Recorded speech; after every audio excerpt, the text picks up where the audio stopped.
नमस्कार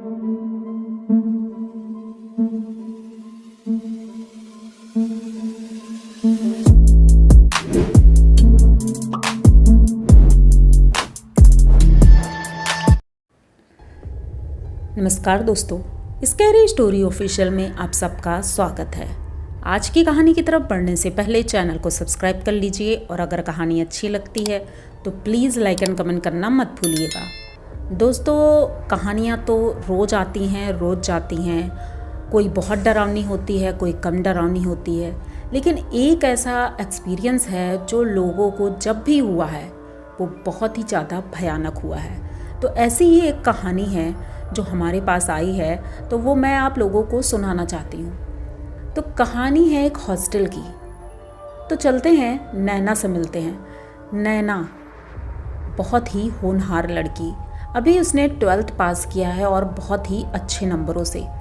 तो घर वालों ने बोला कि बेटा तुम्हें क्या करना है, तो नैना ने बोला कि पापा मुझे नीट की तैयारी करनी है और आगे चलकर मैं डॉक्टर बनना चाहती हूँ। तो घर वालों का भी पूरा सपोर्ट था और उन्होंने नैना के सपनों को पंख दिए और उन्होंने अच्छे कॉलेज में उसका एडमिशन करवा दिया। अब एडमिशन तो हो गया था, लेकिन नैना का घर आउटर में पड़ता था, एक छोटा सा कस्बा था उत्तर प्रदेश का, जहाँ पर उसका घर था, लेकिन वहाँ से कॉलेज बहुत दूर था। तो ये डिसाइड हुआ कि क्यों ना वहाँ पर कोई हॉस्टल देख लेते हैं और नैना वहीं रह लेगी। नैना भी बहुत ज़्यादा एक्साइटेड थी कि नए नए दोस्त मिलेंगे और नई जगह होगी तो और भी मज़ा आएगा, कुछ नया एक्सपीरियंस करने को मिलेगा। यही सोच करके नैना बस पापा के साथ घर से निकलती है और हॉस्टल की तलाश में दर दर भटकती है, क्योंकि लेट हो गया था एडमिशन, इसलिए हॉस्टल कोई मिल नहीं रहे थे, बहुत परेशान थे। तो वहीं पर एक चाय की दुकान में ये लोग चाय पी रहे थे, तो चाय वाले ने बताया कि भैया यहाँ से कुछ दूरी पर एक हॉस्टल है, शायद वहाँ पर आपको कमरा मिल जाए, क्योंकि बहुत बड़ा हॉस्टल है और बहुत पुराना है। कहते हैं 40 से 50 साल पुरानी बिल्डिंग है वो। ये सुन करके नैना के पापा खुश हो जाते हैं कि चलो फाइनली वहाँ पर तो रूम मिल ही जाएगा, क्योंकि अगर इतना बड़ा है तो वहाँ पर कोई ना कोई रूम तो अवेलेबल होगा ही। तो अब दोनों बाप बेटी चल देते हैं और वो देखते हैं इधर उधर। तो मार्केट तो थी, लेकिन इतनी ज़्यादा नहीं थी, क्योंकि कॉलेज से थोड़ा दूर ही था वो। तो वहाँ जाते हैं, बाहर से देखते हैं। हॉस्टल बहुत पुराना था, बाहर से ही दिख रहा था, क्योंकि उसकी पपड़ियाँ दीवार की निकल रही थी, पुताई ख़राब हो गई थी और दरवाजे भी पुराने ज़माने जैसे बड़े बड़े गेट लगे हुए थे। तो ये दोनों अंदर जाते हैं और वार्डन से मिलते हैं, उनसे पूरी बात करते हैं। तो वो कहते हैं कि वैसे तो यहाँ कोई कमरा खाली नहीं है और हर एक रूम में 2 लड़कियाँ हैं, तो इस वजह से एडजस्ट करना बहुत मुश्किल है। अब इनके पापा बहुत रिक्वेस्ट करते हैं कि भाई हम हर जगह हॉस्टल देख चुके हैं, लेकिन कोई हॉस्टल मिल ही नहीं रहा। इतना बड़ा शहर, लेकिन कोई अच्छा हॉस्टल क्यों नहीं मिल रहा है। तो नैना भी रुआसी हो जाती है। तो उसको देख करके वार्डन बोलती है कि एक रूम तो है, लेकिन अगर तुम उसमें रह सको तो ठीक है, रह लो। तो नैना कहती रह सको तो मतलब, तो वो कहती क्योंकि वो बहुत गंदा है और काफ़ी समय से बंद है, तो उसे क्लीन करा देंगे, लेकिन तुम देख लो, क्योंकि सबसे तीसरी मंजिल पर है वो। तो नैना के पापा कहते हैं अरे कोई दिक्कत नहीं बेटा, तीसरी मंजिल पर है तो अपना घर भी तो 3 मंजिल का है, हम लोग सीढ़ियाँ उतरते चढ़ते हैं, वैसे ही कर लेना। नैना कहती ठीक है पापा। तो ये दोनों जाते हैं, रूम देखते हैं, तो रूम तो गंदा था फ़िलहाल तो डिसाइड कर लेते हैं कि चलो ठीक है हम लेंगे। लेकिन नैना जब उस रूम के अंदर गई थी तो उसे थोड़ा अजीब लग रहा था। अब पता नहीं क्यों, लेकिन फिर सोचती है कि नया रूम है, नई जगह है, हो सकता है इस वजह से ऐसा लग रहा हो। अब इनके पापा सारी फॉर्मेलिटीज़ करते हैं और नैना को वहाँ छोड़कर चले जाते हैं, क्योंकि वार्डन ने बोला था आप टेंशन मत लो, आपकी लड़की हमारे बच्ची जैसी है, तो हम उसका पूरा ख्याल रखेंगे। अब उनके पापा चले जाते हैं। अब नैना थोड़ी देर बाहर ही बैठती है और वहाँ पर सफाई होती है रूम की, और तब ये जा कर के अपना सारा सामान रूम में रखती है। ज़्यादा सामान भी नहीं था, कुछ कपड़े थे, बैग था एक, और छोटा मोटा सामान था। फ़िलहाल तो उस रूम में नैना अकेली ही थी, एक सिंगल बेड पड़ा हुआ था। नैना अब बहुत थक चुकी थी क्योंकि दिन भर इतना इधर उधर भाग करके बहुत थक गई थी। तो बस सोचती है आज तो आराम करेंगे, कल से देखेंगे, जो भी पढ़ाई करनी है या कॉलेज जाना है, जो भी करना है कल करेंगे, आज रेस्ट करेंगे।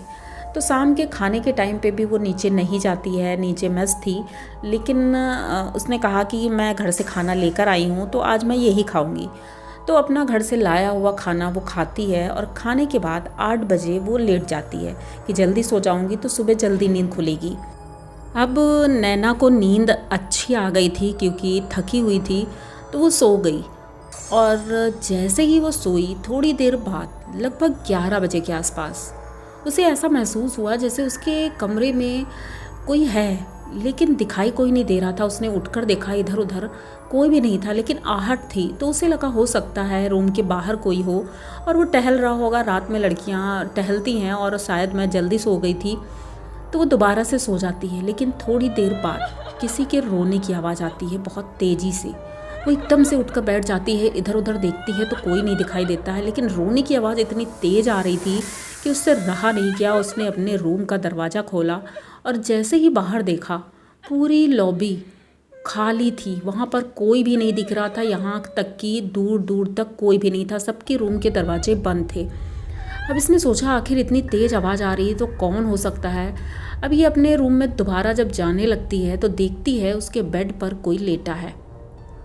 ऐसा कैसे हो सकता है, अभी तो जस्ट वो बाहर निकली थी और अब धीरे धीरे अपने बेड की तरफ बढ़ रही है। जैसे ही बेड की तरफ बढ़ती है तो देखती है चद्दर ओढ़ करके कोई लेटा है। ये दूर से ही आवाज़ देती है, कौन है, मेरे रूम में कौन है, लेकिन उधर से कोई आवाज़ नहीं आती है। ये जाती है, वो चद्दर पकड़कर खींचती है। जैसे ही चद्दर खींचती है वहाँ कोई भी नहीं था।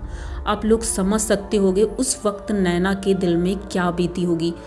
उसकी तो आंखें फटी की फटी रह जाती हैं और डर की वजह से उसके चेहरे से वो भाव दिख रहे थे, मुंह से आवाज़ नहीं निकल रही थी। वो चुपचाप वहीं खड़ी रहती है।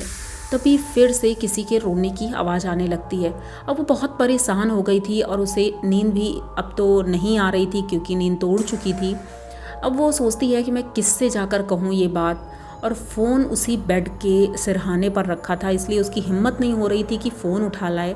वो दरवाजे के पास खड़ी है और अपना चद्दर हाथ में पकड़कर, लेकिन तभी थोड़ी देर बाद उसे ऐसा महसूस होता है जैसे कोई उसका चद्दर पकड़कर खींच रहा है। चद्दर में खिंचाव हो रहा था और रूम में कोई भी नहीं था। ये चद्दर एकदम से छोड़ करके भागना शुरू करती है। भागते हुए नीचे जाती है वार्डन के पास, वार्डन से पूरी बात बताती है। तो हो सकता है वार्डन को कुछ पता था, इसीलिए वार्डन उससे कहती है कि बेटा ऐसा है, आज रात तुम नीचे ही सो जाओ, हो सकता है तुम डर गई होगी, अकेली थी रूम में, तो तुम आज नीचे ही सो जाओ। लेकिन ऐसा क्यों, ऐसा कैसे, ये बात नैना को समझ में नहीं आ रही थी। तो वो उनके रूम में तो लेटी रहती है, लेकिन अब उसे तब भी डर लग रहा था क्योंकि बगल में वार्डन थी और रूम तो उसका ऊपर था, तो नींद तो पूरी रात नहीं आई, लेकिन हाँ वो लेटी रहती है। सुबह होते ही वो अपने रूम में जाती है, वार्डन से पूछती है तो वार्डन तो कुछ नहीं बताती। अब दूसरे दिन तो उसे कॉलेज जाना था तो वो कॉलेज गई। अब नींद आ रही थी क्योंकि रात भर सोई नहीं थी, लेकिन जब कॉलेज से रूम में आई तो उसने देखा कि उसका जो सामान था वो सारा बिखरा हुआ पड़ा था, जैसे किसी ने कुछ ढूंढा हो। लेकिन रूम में तो वो ताला लगा कर गई थी, तो रूम में कोई कैसे जा सकता है, ये बात उसे समझ में नहीं आ रही थी। वो अपना सामान फिर से सही से रखती है और खाने का समय हो गया था तो नीचे मेस में खाना खाने जाती है। खाना खाकर आती है और सोचती है थोड़ा सा रेस्ट कर लूँ क्योंकि रात में भी सो नहीं पाई थी, तो वो सोने लगती है। दरवाज़ा बंद था और ये सो रही थी। दोपहर का वक्त लगभग 2 बज चुका था। ये सो रही थी, तभी इसे महसूस हुआ कि फिर से इसके रूम में रोने की आवाज़ आ रही है। अब ये बहुत ज़्यादा परेशान हो गई थी। इसने सोचा कि अब तो कुछ करना ही पड़ेगा, किसी ना किसी को तो बताना ही पड़ेगा। थोड़ी देर बाद इसकी एक फ्रेंड बन गई थी जो बगल के रूम में ही थी, तो वो आती है, कुछ शायद नोट्स चाहिए थे उसे या कुछ भी, तो वो किसी काम से आती है। तो जैसे ही वो दरवाज़ा नॉक करती है तो ये दौड़ करके दरवाज़ा खोलती है, तो सामने वो लड़की खड़ी थी, उसका नाम था सरिता। सरिता से ये पूछती है, कहती है क्या बात है, तो वो कहती है अरे मुझे कुछ काम था, बुक्स चाहिए थी। तो वो कहती ठीक है रूम में आओ। जैसे ही वो रूम में आती है तो ये सरिता से बताती है कि मेरे साथ पता नहीं क्यों कल से ऐसा ही हो रहा है, अभी तो 2 ही दिन हुए हैं और पता नहीं क्यों मुझे इस रूम में अच्छा नहीं लग रहा है, डर लग रहा है। तो सरिता कुछ नहीं बोलती, चुपचाप उसे देखती रहती है और कहती है कि ठीक है मैं बुक लेकर जाती हूँ। जैसे ही वो जाने लगती है तो जब वो पीछे मुड़कर देखती है तो नैना के पीछे एक लड़की है जो कि खड़ी हुई है और उसे देख रही है, मतलब झांक करके, उसके पीछे से झांक करके वो सरिता को देख रही है। सरिता एकदम से दरवाज़ा बंद करती है और वहाँ से भाग जाती है। नैना को ये चीज़ समझ में नहीं आती है। नैना अपने पीछे देखती है क्योंकि उसे समझ में आ गया था कि सरिता उसके पीछे देख रही है, लेकिन उसको पीछे कुछ भी नहीं दिखता है। तो वो अपना फिर से लेट जाती है और सोचती है थोड़ा सा रेस्ट कर लूँगी, हो सकता है नींद पूरी नहीं हुई है इसी वजह से ऐसा लग रहा है। अब वो सो जाती है तो उसकी नींद सीधे शाम को ही खुलती है, लगभग 7 बजे। अंधेरा हो चला था, रूम में अंधेरा हो गया था क्योंकि लाइट तो ऑफ ही थी। तो इसे महसूस होता है इसके बेड पर इसके बगल में कोई लेटा है और ये खिसक के एकदम किनारे आ गई थी और अचानक से बगल से धक्का लगता है तो ये बेड के नीचे गिरती है। अब ये उठकर देखती है तो बगल में कोई भी नहीं था, लेकिन इसे महसूस हो रहा था कि इसके बगल में कोई है। लेकिन उस वक्त वो सो रही थी तो इसे इतना नहीं लगा कि कोई है या नहीं है। इसे लगा शायद मैं अपने घर में हूँ, क्योंकि अभी तो 2 ही दिन हुए थे तो घर का अभी इसे याद था।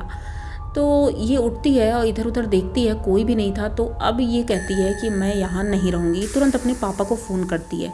पापा को जब पूरी बात बताती है तो पापा उसके कहते हैं ठीक है बेटा, कल मैं आ रहा हूँ, कल तक तुम रुक जाओ वहाँ पर। तो वो कहती ठीक है पापा। अब खाना खाने भी ये नहीं गई थी क्योंकि इसे डर लग रहा था, भूख तो मरी गई थी। अपने रूम में ही बैठी रहती है, सोच रही थी आज भी मैं सोऊंगी नहीं, वैसे भी कल तो पापा आ ही जाएंगे। तो ये रूम में बैठी रहती है और रात का लगभग 12:30 बज गया था। अब इसे नींद बहुत तेज़ आ रही थी क्योंकि इतना लेट हो गया था और एक रात पहले भी नहीं सोई थी। तो ये बैठे बैठे ही बेड पर सो जाती है। तभी इसे लगता है उसके ठीक सामने बेड के कोई बैठा है और धीरे धीरे बेड की तरफ चढ़ रहा है घुटनों के बल, क्योंकि उसे हल्का हल्का मतलब महसूस हो रहा था। जैसे ही इसने आंखें खोली तो इसके बेड के ऊपर एक लड़की बैठी है और बैठ करके रो रही है। उसे देख करके ये डर जाती है, बहुत ज़्यादा चीखती है। तो उसकी आवाज़ सुन करके आस पड़ोस के रूम के सभी लड़कियां भाग कर आती हैं, दरवाज़ा नॉक करती हैं। अब ये दरवाज़ा तो नहीं खोल पा रही थी क्योंकि तुरंत बेहोश हो गई थी चीखने के बाद। तो वार्डन आते हैं, दरवाज़ा खोलते हैं तो देखते हैं तो वो बेहोश रहती है। उसे होश में लाया जाता है, उसके बाद वो उस रूम में नहीं रहती है। तभी दूसरे दिन इनके जब पापा आते हैं तो पापा पूछते हैं कि भाई क्या हुआ था। तो नैना पूरी बात बताती है। तो उनके पापा गुस्सा होते हैं, वार्डन से पूछते हैं। तब वो बताते हैं कि उस रूम में एक लड़की रहा करती थी 2 साल पहले और वो एग्ज़ाम क्लियर नहीं कर पाई थी और घर का इतना ज़्यादा प्रेशर था जिस वजह से उसने उस रूम में सुसाइड किया था। उसके बाद से वो रूम बंद ही था और अब खुला है, तो हो सकता है उसकी आत्मा हो। तो ये बात जब उनके पापा को पता चलती है तो वो बहुत ज़्यादा डर जाते हैं और उनकी बेटी की तबीयत इतनी ज़्यादा ख़राब थी इसलिए वो ज़्यादा किसी से बहस नहीं करते हैं, बस बेटी को गाड़ी में बिठालते हैं और लेकर अपने घर जाते हैं। वहाँ के पास में ही एक मंदिर था हनुमान जी का, वहाँ लेकर जाते हैं और पंडित जी को दिखाते हैं। तो पंडित जी बताते हैं इसके ऊपर अभी प्रेत का कोई कब्जा तो नहीं हुआ है, लेकिन उसने अपना असर छोड़ा है, इस वजह से ये डर गई थी और इसकी तबीयत ख़राब हुई है। तो पंडित जी हनुमान जी का टीका उसको लगाते हैं और प्रसाद देते हैं। उसके बाद नैना ठीक हो जाती है। पर पंडित जी कहते हैं बेटा ऐसा है कि आज के बाद तुम कभी भी ऐसे किसी की अकेली जगह पर, सुनसान जगह पर मत जाना, क्योंकि तुम्हारे ग्रह कमज़ोर हैं और तुम्हारे ऊपर ऐसी आत्माएं कब्जा कर सकती हैं। तो दोबारा ऐसी गलती मत करना और हनुमान जी की पूजा रोज़ करना तुम। तब से नैना ने रोज़ हनुमान जी की पूजा करना शुरू कर दिया था और आज भी करती है। तो उसके साथ ऐसा दोबारा तो नहीं हुआ, लेकिन ये एक्सपीरियंस वो भूल नहीं पाती है। तो आप लोगों को नैना की ये कहानी कैसी लगी? अगर अच्छी लगी हो तो प्लीज़ चैनल को सब्सक्राइब करिए, लाइक कमेंट करिए, शेयर करिए और बने रहिए हमारे साथ। मिलते हैं फिर किसी नई कहानी में, तब तक के लिए डरते रहिए।